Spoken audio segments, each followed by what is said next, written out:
자, 오늘 이 시간에는 소리의 발생과 또 소리의 전파, 그리고 소리의 3요소에 대해서 알아보겠습니다.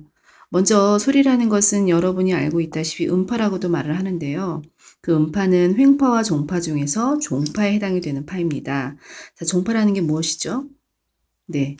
파가 진행하는 방향과 매질이 진동하는 방향이 나란한 파를 종파라고 얘기를 하죠. 그 종파의 대표적인 파가 소리가 되겠습니다.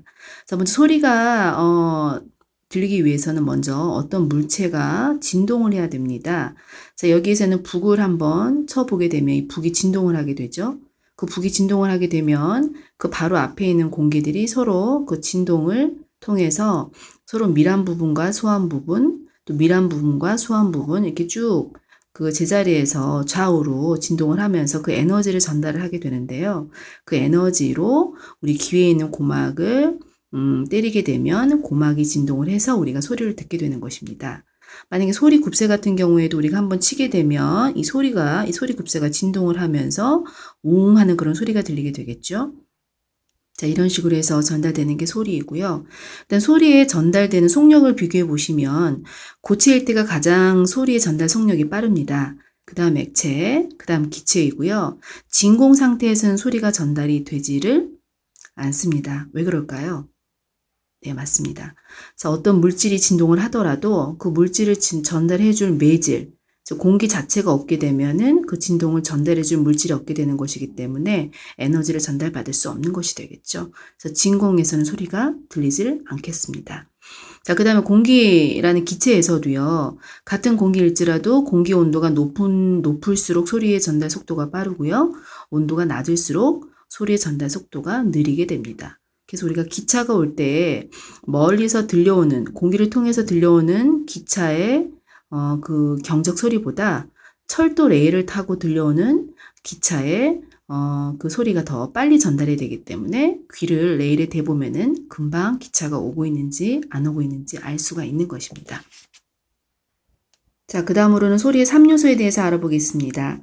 소리 3요소라고 함은 소리의 세기, 소리의 높이, 소리의 맵시라고 말할 수 있겠습니다.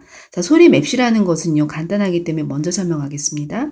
소리 맵시는 우리가 전화로 어떤 사람의 목소리를 들었을 때 어떤 사람인지 알 수가 있습니다. 그리고 피아노와 바이올린으로 같은 도라는 개 이름을 쳤을 때도 이게 피아노 소리인지 바이올린 소리인지 알 수가 있습니다.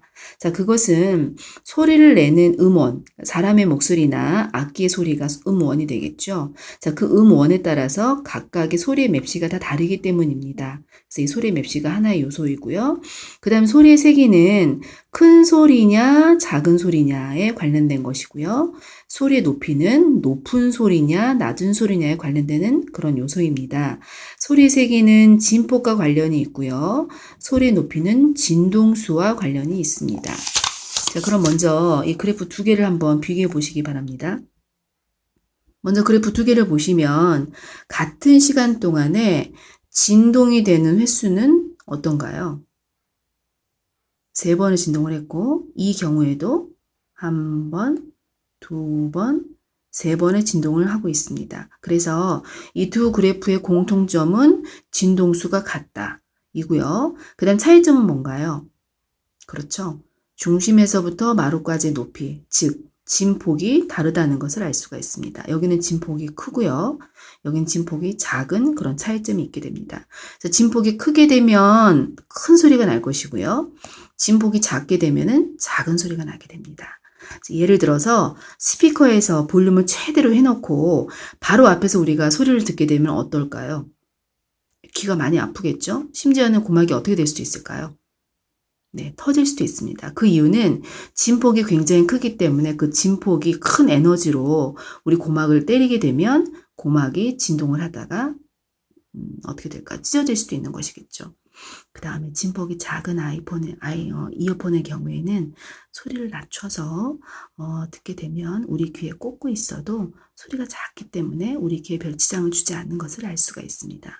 그래서 진폭이 큰 거는 큰 소리, 진폭이 작은 것은 작은 소리, 이렇게 구분할 수가 있겠죠. 그래서 우리가 소리가 큰 소리는 데시벨이 크다고 얘기하고요.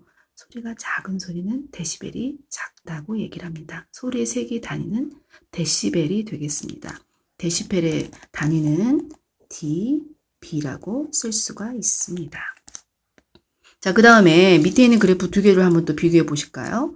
자, 밑에 있는 두 개의 그래프를 보시게 되면 이번에는 어떤 공통점과 어떤 차이점이 있습니까? 그렇죠? 이거의 경우에는 진폭은 같다는 것을 알 수가 있습니다. 그런데 여기 경우에는 진동수가 같은 시간 동안에 여기는 한 번, 두 번, 세 번, 네 번을 했고요. 여기는 진동수가 같은 시간 동안에 한 번, 두 번, 세 번, 네 번, 다섯, 여섯, 일곱, 여덟 번을 한 걸 알 수가 있습니다. 진동수가 훨씬 더 빨리 진동이 됐다는 걸 알 수가 있는데요. 진동수가 낮게 되면 낮은 소리, 진동수가 빠르게 되면 높은 소리가 나는 것을 알 수가 있습니다. 개 이름으로 따지게 되면 낮은 도, 여기는 높은 도에 해당이 되겠습니다. 이상으로 마치겠습니다.